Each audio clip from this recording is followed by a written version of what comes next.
Welcome to In Studio from Simply Timeless. I'm Jay Daniels. Recently, I had the pleasure of spending an afternoon in Harlem with vocalist and composer Allan Harris. Not only is he a formidable vocalist and guitarist in the jazz world, but he's also recognized for his creation of a musical called Cross That River.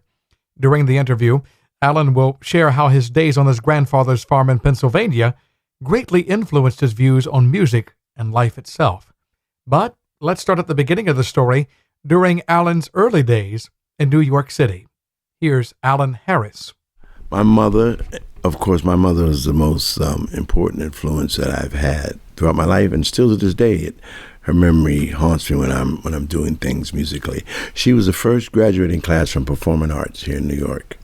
My aunt graduated next year in opera, and I was surrounded by music. My Aunt Kate had a soul food restaurant right down the street from the Apollo, so I'd spend weekends there and see some of the greats getting food and sit there as a little kid and behave yourself. Duke Ellington, Sarah Vaughan, Clyde McFadden, Marvin Gaye. So I couldn't run from this. I could not run from this this dream that I've always had of telling my story. I always wanted to be a performer because as a kid, I would show off in front of my family. But they said, if you're going to get serious, we're going to get you some wonderful teachers and let you observe and see things that can mold your character. And through them, my influence through my family has been what has shaped me to this day musically. You mentioned that there were some classical influences in your family. Mm-hmm. Did any of your family perform jazz per se, or were you one of the first to do that? My Aunt Theodosia, who was an opera singer, my mother and her won the Apollo amateur night in the 40s, late 40s, and they did Come Back to Sorrento. My mother played piano, she sang. In the audience was a producer, a guy named Clarence Williams, who was a producer of Bessie Smith and Louis Armstrong and that, and he wrote a bunch of songs. Baby, Won't You Please Come Home? Yes. He was enamored with my aunt's voice, and through her, he took her under her wing to the chagrin of my grandmother. She didn't want to do her, and made her and had her do jazz venues in New York at the Lynx Lounge, whatever. And I was privy to that. So my Aunt Theodosia, my mother's sister, was actually the tantamount figure in that. Did you start off, though, as an instrumentalist or a vocalist? I started off as an instrumentalist. My mother wanted me to play piano, and she gave me lessons as an early child, but she's a very strong disciplinarian. My aunt took mercy upon me because I loved to play. A friend of mine in the third grade got a guitar, Dwayne Morrison, and he played Peter Gunn on it. Yes, it was one note, and I picked it up, and he showed me how to do it, and that was it. And it clicked in my mind. That was one of the stories. And my Aunt Theodosia got me a guitar for my 10th birthday and hid it upstairs. We lived in Brownstone. She lived upstairs, hid it up there. When my mother was at work, I'd play it. My mother found it and said, if you're going to learn, we're going to teach you properly, get you some good teachers. And that's what kicked me off. Mm-hmm. And I'm thinking about some of the great influences upon you. Mm-hmm. One that is often referenced, there was a story in the New York Times several years ago that compared you to Nat Cole. Mm. When I listen to your recordings, I not only hear Nat Cole, but there are two other artists that I hear. One is Joe Williams with Count Basie Orchestra. And the other, I don't know if he was a direct influence, but listening to your phrasing and your inflection, I hear a fellow named Al Jarreau as well. Oh, you ever heard that? Heard anyone say that? Yeah. But, Nat Cole, though, definitely one of those major influences. Did you ever have the opportunity to see Nat in person, or was it through recordings that you mainly heard him? Recordings, I would have lost my mind to see him. He died when I was a child, of course. No, I never had the privilege of seeing him. I felt as if I had, because I grew up in a household that just loved him, as every household did, especially a household of color. When he had his own TV show, my family was just mad for that. It was a shock to them to see a man singing romantic songs who was dark-skinned on TV at prime time. So they had all his recordings, so it was played in my house constantly. Thinking of Nat Cole and others, What are the things that you feel that you borrowed from these vocalists, from these instrumentalists, that make up your sound as Allan Harris? Well, the first thing I've learned, and I've been taught through family, friends, teachers, is sing the melody first. Sing the melody the way the composer wrote it. Learn the way he did it. Stay with him, melisma and all the other stuff for a while. If that's your thing, wait until after you've laid the foundation of the song down, because you're giving credit and credence to these wonderful composers. And the best way to do it is to not to pay tribute to them by mimicry, but by taking their compositions and singing them exactly the way they saw that picture. And then you sing it and you fill in the dots. It's almost like coloring by numbers. And once you learn that, then you can venture into your own. But some of the greats never did that. They realized that the song that's being presented to them, because Frank and Nat and that, they not only sang songs by some of the great American composers, they knew some of them. And some of those songs were written for them to sing. Isn't it amazing? And so they definitely paid tribute to them by way of looking at the music and exactly putting their voice on it, but made sure that they followed the roadmap the composer did for them. I love that idea of a story, that each of these songs tell a story. And I want to kind of dig into your life story a little bit. New York is where you began your life, but it's not where much of your life has occurred. Life took you elsewhere and it had other plans. Where in the world did Allan Harris go? I was 12 years old, and my grandfather came to New York and asked us if we'd come live with him on his farm. He was getting older, and he'd like to give it to us.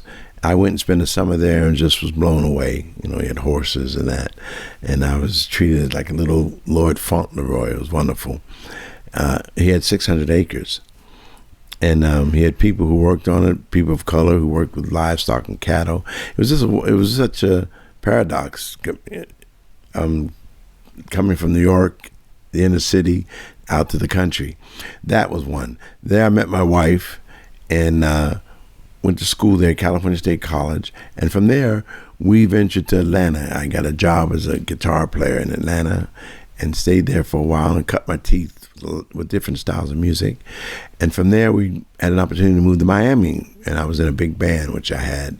And from Miami, I played numerous places there, big bands and trios. And from there, synopsis. From there, I kept going back and forth to New York.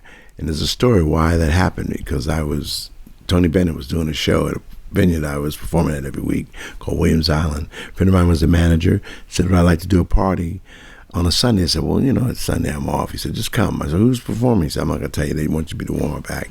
I get there, and there's Tony Bennett. And I did a song for him called When the Bell Rings for Me by Charles, I can't think of his name now, but anyway, it's I wonder when the bell rings for me, And Tony Bennett just was crazy about it. We formed a friendship. He had me come to New York, and I stayed with him for a few weeks in New York. It was one of the most important times of my life. It was sitting at the feet of this great master, and there's things he taught me that I still carry with me today. We'll talk about that later. I don't want to be too long-winded with this. And from there, here I am in New York, and I'm in Harlem, living in Harlem. And from here, I make this my home base as I travel. There's a musical called Cross That River, and I was not aware of it until I saw some of your social media posts over the past couple of weeks. You did a performance of it in Virginia, and I hope I have my information correct. Several years ago, I think it debuted right here in New York.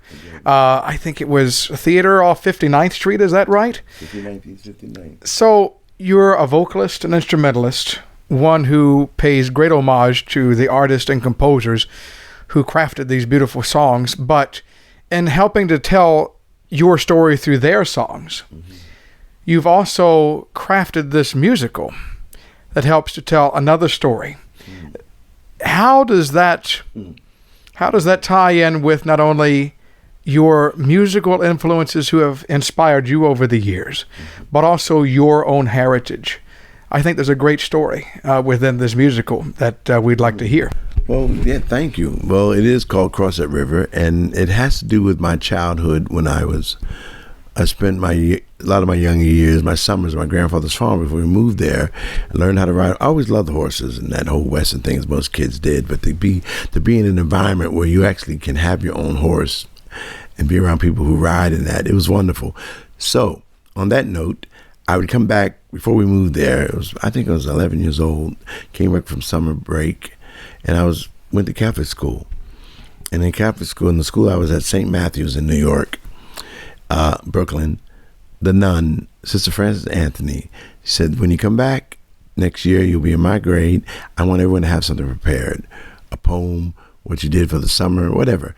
My mother had me write a little essay, and I wrote an essay on my summer, what I did for the summer, and it was riding horses. I remember standing in front of the class and telling my story, and she stopped me in the middle of it, and she looked at me and said, there's no such thing as black cowboys. I said, and she actually brought me down to the principal's office and said, you got to stop telling fibs. There's no black cowboys in that. That was really weird. History books, even at that time, weren't privy to it. And because of that, I can go into, it wasn't traumatic, it was that little experience. I think it prompted my later life to want to write this story based upon my experiences in Pennsylvania. Because being there, going to school, high school there, I was exposed to things like the Allan Brothers, Jerry Jeff Walker, Waylon Jennings, Nitty Gritty Dirt Band, Poco, the Eagles, which I love to this day. A friend of mine, Ben Skills, with them now, with the Eagles. And so I really was exposed to a part of America that influenced me. And as I got deeper into it with these people, I realized that black and white at one time played together on the porches, which formed this music, American music called country. Around 1998, I started to write this. Ran into a friend of mine. I was in Colorado, and a friend of mine who went to school with me, and he's out there now. He runs a horse farm out there. And he started to bring up in my mind the things we used to do together, listen to the music and whatnot. And because of that, I was there in the mountains and Rockies. And I remember being in a car by a river. They went hiking. I broke my toe.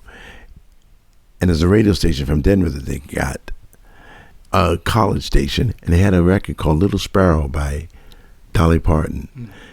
And Alison Krauss was on it. And there was a song by Cole Porter, I Get No Kick, and she kills it.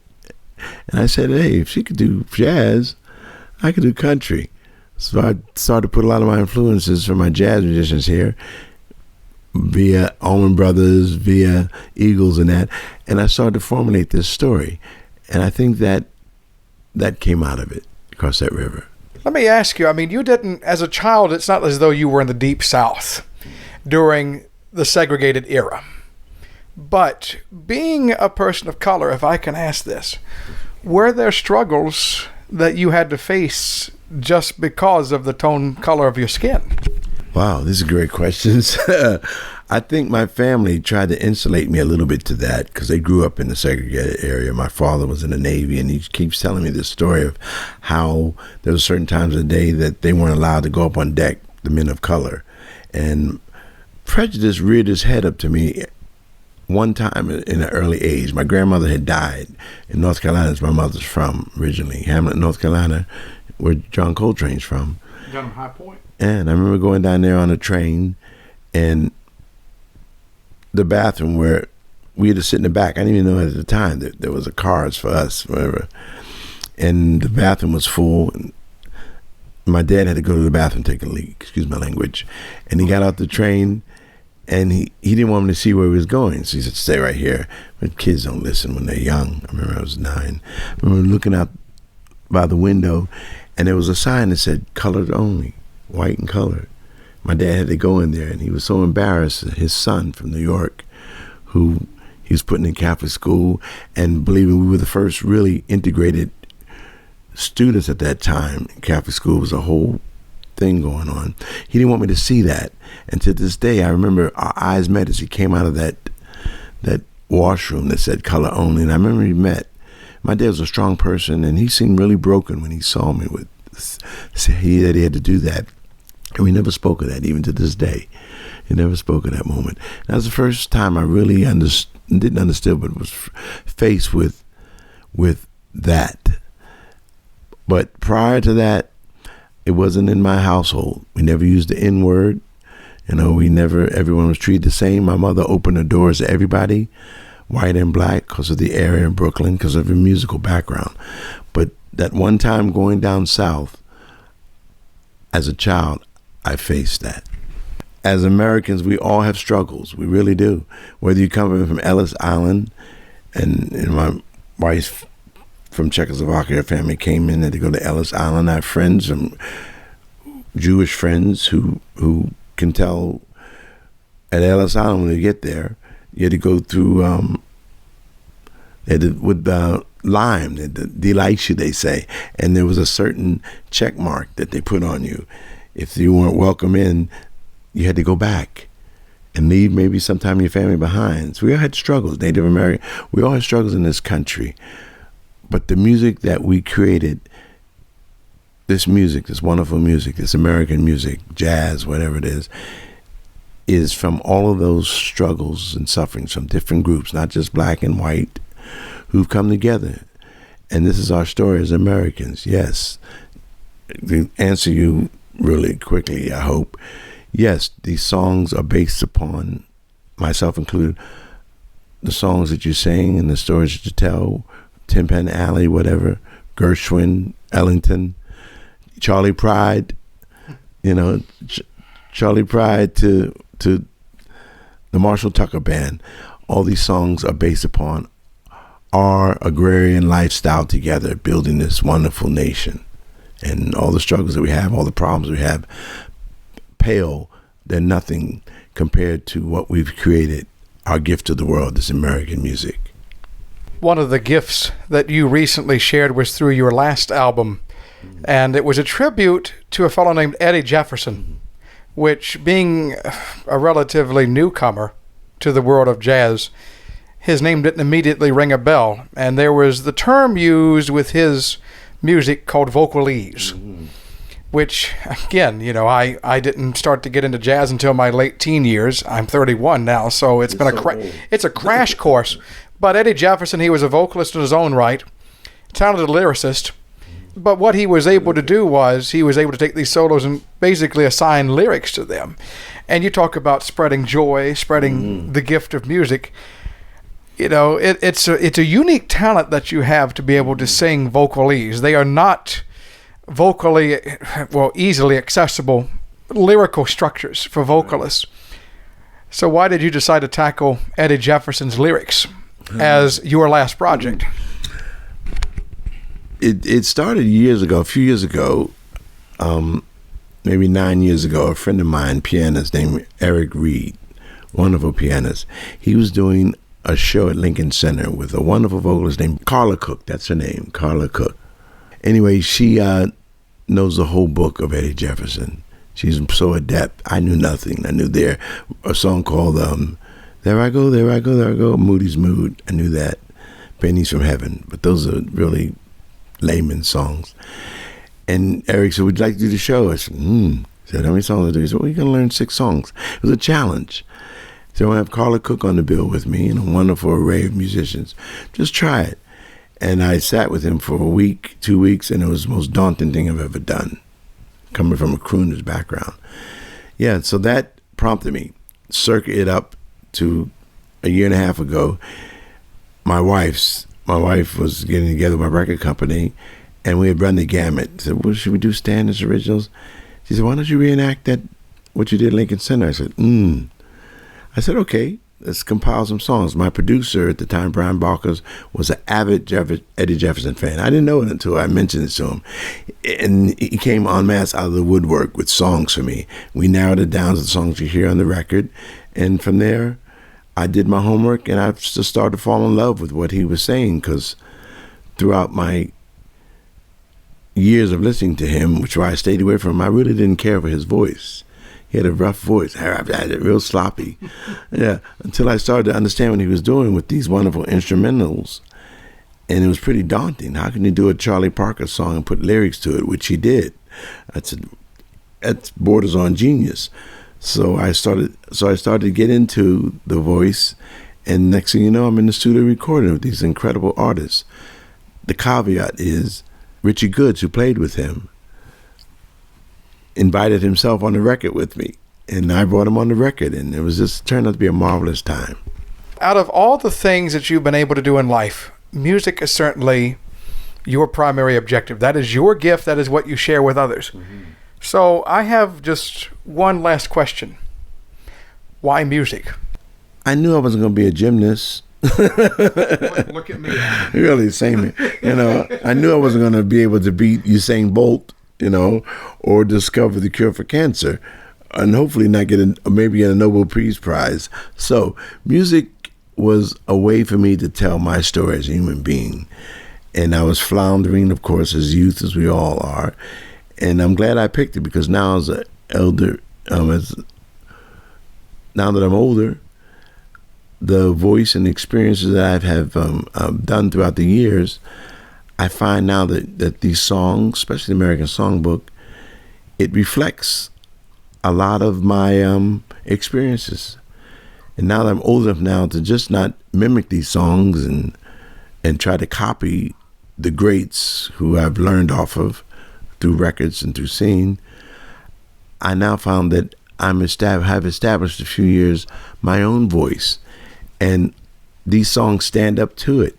Not only do I sing these songs, the songs have different meanings to me, and the music that I use with these songs, I'm talking about the melodies and that, I try to pick them that tailor my experiences as an individual. To answer your question, to finish it up, I chose music has chosen me. The music has chosen me. Music has been kind to me. It has let me experience all the failures and the foibles of youth, and now it's given me the gift of experience and seasoning, and this music has stayed with it and has grown with it. Allan Harris, our in-studio guest this week from Simply Timeless. His latest album is The Genius of Eddie Jefferson, and it's available through most music vendors. For more information on his music and tour schedule, the website is allanharris.com.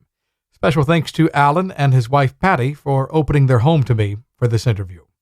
Until next time, I'm Jay Daniels, thanking you for joining us in studio.